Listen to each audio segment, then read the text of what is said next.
Selamat datang di video panduan pelaporan SPT tahunan PPh Orang Pribadi menggunakan Cortex. Saat ini, Cortex tersedia dalam dua bahasa, bahasa Inggris dan bahasa Indonesia. Pada video ini, kita akan membahas alur pembuatan SPT tahunan PPh Orang Pribadi dalam menu berbahasa Indonesia. Sebagai perhatian, informasi yang disampaikan pada media ini dapat berubah sesuai dengan pengembangan sistem dan ketentuan perpajakan terbaru. Tutorial ini ditujukan bagi wajib pajak orang pribadi yang memiliki penghasilan hanya dari kegiatan usaha dengan omset tidak melebihi dari 4,8 miliar setahun. Jika kawan pajak juga memiliki sumber penghasilan lainnya, seperti penghasilan sebagai pegawai, pekerja bebas, atau penghasilan dalam negeri serta luar negeri, silakan dapat menyimak video panduan lainnya pada channel YouTube @Ditjenpajak.ri. Berikut merupakan 3 tahap dalam melaporkan SPT tahunan PPh Orang Pribadi. 1. Siapkan dokumen pendukung. 2. Login dan buat konsep SPT tahunan. 3. Mengisi dan menyampaikan SPT tahunan. Tahapan pertama, persiapan dokumen. Pada tahap pertama ini, silakan kawan pajak mempersiapkan dokumen pendukung yang dibutuhkan untuk melaporkan SPT tahunan orang pribadi, seperti daftar peredaran usaha dalam 1 tahun, bukti pemotongan atau pemungutan PPh dari lawan transaksi, daftar harta atau aset dan utang yang dimiliki, serta daftar anggota keluarga dan tanggungan. Tahapan kedua, login dan buat konsep SPT tahunan.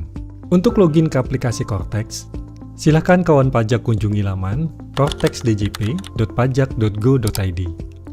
Kemudian, pada laman login, silakan isikan NPWP 16 digit orang pribadi, dilanjutkan dengan menuliskan kata sandi dan kode keamanan, lalu klik login. Saat ini, kawan pajak telah berhasil login pada portal wajib pajak. Sebelum membuat konsep SPT tahunan orang pribadi, pastikan kawan pajak telah membuat kode otorisasi agar dapat melakukan penandatanganan SPT secara elektronik. Jika belum pernah membuat, silakan ikuti panduan memperoleh kode otorisasi DJP pada channel YouTube @Ditjenpajak.ri. Untuk melakukan pelaporan SPT tahunan orang pribadi, silakan kawan pajak pilih modul Surat Pemberitahuan SPT. Kemudian, pilih menu Surat Pemberitahuan SPT. Pada bagian konsep SPT, silakan kawan pajak klik Buat Konsep SPT. Selanjutnya, silakan pilih PPh Orang Pribadi, kemudian klik Lanjut. Kemudian, silakan kawan pajak memilih jenis periode dengan cara pilih SPT tahunan dan dilanjutkan dengan memilih periode dan tahun pajak sesuai dengan tahun pajak yang akan dilaporkan. Kemudian, klik Lanjut. Berikutnya, pilih model SPT. Silakan kawan pajak pilih normal apabila SPT tahunan baru pertama kali dibuat. Dilanjutkan dengan klik Buat Konsep SPT. Pada konsep SPT, akan terbentuk SPT tahunan orang pribadi sesuai dengan tahun pajak yang dibuat. Untuk melakukan pengisian SPT, silakan kawan pajak klik ikon pensil untuk mengisi SPT tahunan orang pribadi. Sistem akan menampilkan tampilan awal SPT tahunan orang pribadi, yaitu halaman induk dan lampiran. Tahapan ketiga, mengisi dan menyampaikan SPT tahunan. Pada video tutorial ini, kawan pajak akan mengisi SPT tahunan dimulai dari halaman induk, dilanjutkan dengan mengisi lampiran SPT tahunan. Mengisi halaman induk SPT. Pertama, pada bagian header SPT, silakan pilih metode pembukuan atau pencatatan yang dilakukan oleh wajib pajak. Pada tampilan awal, metode pembukuan adalah pencatatan. Metode pembukuan tidak perlu diubah karena kawan pajak menyelenggarakan pencatatan atas kegiatan usaha yang dilakukan. Selanjutnya, pilih sumber penghasilan pada daftar pilihan yang tersedia. Silakan kawan pajak pilih kegiatan usaha. Pada bagian A, identitas wajib pajak. Data akan terisi otomatis berdasarkan profil wajib pajak. Pada bagian A7 dan A8 hanya diisi apabila kawan pajak memiliki status pisah harta atau memilih terpisah dengan suami atau istri. Dalam video panduan ini, kita akan melakukan pengisian SPT tahunan wajib pajak orang pribadi yang memiliki penghasilan dari kegiatan usaha dengan omset di bawah 4,8 miliar setahun. Pada bagian B, ikhtisar penghasilan neto, angka 1A, pilih tidak jika kawan pajak hanya menerima penghasilan dari kegiatan usaha. Pada bagian B, angka 1B1, pilih ya karena kawan pajak memiliki penghasilan dalam negeri dari usaha. Pilihan ini akan menampilkan pilihan 1B2 dan 1B3. Pada bagian B angka 1B2, pilih ya, saya termasuk wajib pajak orang pribadi yang memiliki peredaran bruto tertentu yang dikenakan pajak bersifat final. Sistem akan menampilkan lampiran 3B bagian A yang harus diisi oleh kawan pajak. Pada bagian B angka 1B3, pilih tidak karena pada ilustrasi ini hanya menerima penghasilan dari usaha yang dikenakan pajak bersifat final dan tidak menyelenggarakan pembukuan. Pada bagian B angka 1B5 akan ditampilkan jumlah penghasilan neto dari usaha. Bagi kawan pajak yang memiliki penghasilan dengan bruto tertentu, jumlah pada baris ini tetap 0 karena hanya memperhitungkan penghasilan bruto dari kegiatan usaha saja. Pada bagian B angka 1C, pilih tidak jika kawan pajak hanya menerima penghasilan dari kegiatan usaha. Pada bagian B angka 1D, pilih tidak jika kawan pajak hanya menerima penghasilan dari kegiatan usaha. Pada bagian C, perhitungan pajak terutang. Jumlahnya akan terisi otomatis berdasarkan isian dari bagian B. Untuk wajib pajak yang memiliki penghasilan bruto tertentu yang hanya menerima penghasilan dari kegiatan usaha, bagian ini hanya akan berjumlah 0. Kawan pajak memilih tidak pada bagian C angka 3 dan 8, serta memilih penghasilan tidak dikenakan pajak berdasarkan kondisi awal tahun kawan pajak. Pada bagian D, kredit pajak, angka 10A, dimungkinkan kawan pajak bertransaksi dengan pihak yang telah ditunjuk sebagai pemotong atau pemungut pajak penghasilan, serta mendapat bukti potong PPh final. Atas bukti potong tersebut, tidak perlu diinput pada bagian ini, namun akan masuk langsung ke bagian 3B bagian A. Pada ilustrasi ini, silakan kawan pajak memilih tidak untuk angka 10A.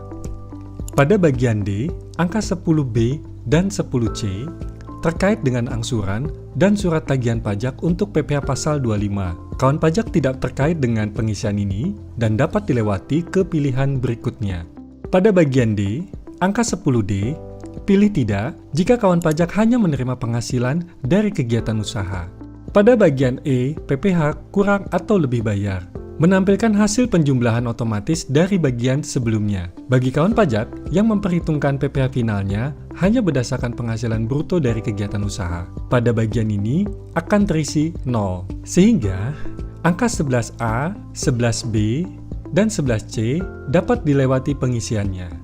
Bagian F, pembetulan, hanya diisi jika model SPT tahunan adalah pembetulan. Pada bagian G, permohonan pengembalian PPh lebih bayar. Karena kawan pajak menggunakan perhitungan pajak penghasilan bruto tertentu, silakan lanjut ke tahap berikutnya. Pada bagian H, angsuran PPh pasal 25 tahun berikutnya. Karena kawan pajak menggunakan perhitungan pajak penghasilan bruto tertentu, silakan kawan pajak menjawab tidak di bagian H, angka 13A, 13B, dan 13C.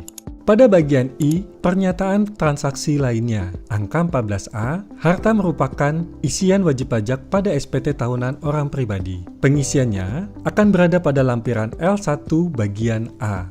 Pada bagian I, angka 14B, pilih ya. Karena pada ilustrasi ini, kawan pajak memiliki utang. Kawan pajak akan diminta untuk mengisi lampiran L1 bagian B. Pada bagian I angka 14C, pilih ya. Kawan pajak memiliki penghasilan dari usaha yang dikenakan PPh final. Kawan pajak akan diminta untuk mengisi lampiran L2 bagian A. Pada bagian I angka 14D, pilih tidak jika kawan pajak hanya menerima penghasilan dari kegiatan usaha. Pada bagian I, angka 14E dapat dilewati karena bagian ini hanya aktif bagi wajib pajak dengan metode pembukuan. Pada bagian I, angka 14F, pilih tidak jika kawan pajak hanya menerima penghasilan dari kegiatan usaha. Pada bagian I, angka 14G, pilih tidak jika kawan pajak hanya menerima penghasilan dari kegiatan usaha. Pada bagian I, angka 14H akan menampilkan jumlah kelebihan PPh final atas penghasilan dari usaha dengan peredaran bruto tertentu yang dapat diminta pengembalian berdasarkan isian pada lampiran 3B bagian A. Pengembalian atas kelebihan setor dan potongan bagi PPh final diajukan melalui pengembalian pajak yang seharusnya tidak terutang. Pada bagian J, lampiran tambahan. Kawan pajak akan diminta untuk menyampaikan apabila terdapat dokumen yang harus dilampirkan dalam SPT tahunan. Pada ilustrasi video ini, tidak ada kewajiban menyampaikan lampiran tambahan. Pada bagian J, huruf A sampai dengan huruf E dapat dijawab no. Bagian K, pernyataan, berisikan pernyataan, kebenaran, kelengkapan, dan kejelasan SPT tahunan. Akan diisi sebelum kawan pajak menyampaikan SPT tahunan setelah mengisi seluruh halaman induk dan lampiran SPT. Pengisian halaman induk SPT telah selesai. Akan dilanjutkan dengan pengisian lampiran SPT. Pengisian lampiran SPT tahunan. Gulir ke bagian atas untuk melihat lampiran yang harus diisi. Pengisian lampiran ini dilaksanakan berdasarkan urutan yang paling ditampilkan sistem pada halaman induk. Dalam tutorial ini, urutan lampirannya adalah lampiran L3B, lampiran L2, dan lampiran L1. Pengisian lampiran L3B.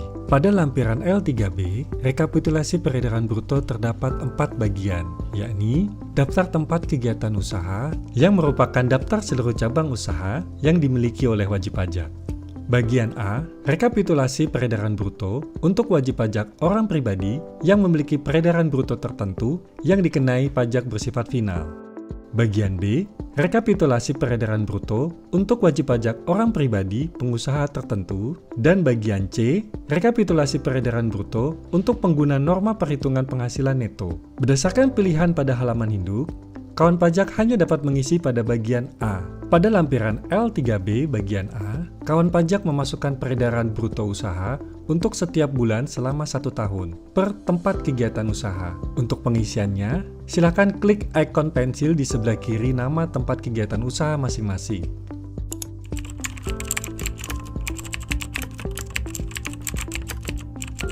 Jika sudah lengkap dan sesuai, klik simpan. Setelah pengisian peredaran bruto selesai, kawan pajak dapat memeriksa kembali beberapa hal. Pertama, apakah omset yang dimasukkan sudah melewati batas peredaran bruto yang tidak dikenakan PPh final, yaitu penghasilan bruto sampai dengan 500 juta dalam 1 tahun. 2. Apakah data penyetoran yang ditampilkan oleh sistem sudah benar? 3. Kawan pajak dapat memasukkan nilai PPh final yang telah dipotong atau dipungut oleh pihak lain berdasarkan data bukti potong atau bukti pungut yang diterima.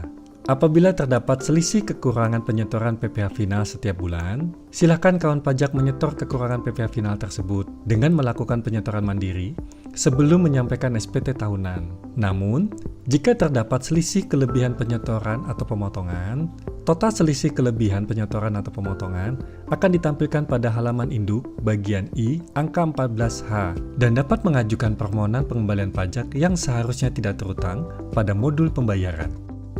Pengisian lampiran L2.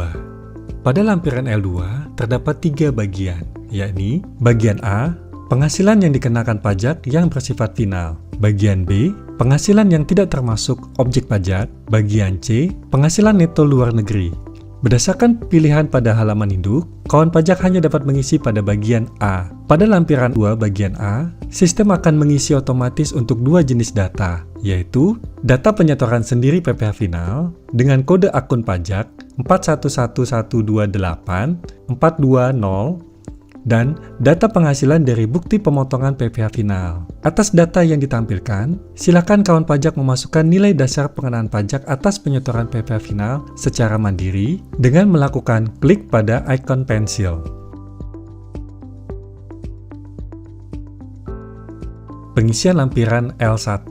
Lampiran L1 merupakan lampiran yang otomatis muncul pada SPT tahunan orang pribadi yang terdiri atas 5 bagian, yaitu bagian A, harta pada akhir tahun pajak, bagian B, utang pada akhir tahun pajak, bagian C, daftar anggota keluarga yang menjadi tanggungan, bagian D, penghasilan neto dalam negeri dari pekerjaan, bagian E, daftar bukti pemotongan atau pemungutan PPh.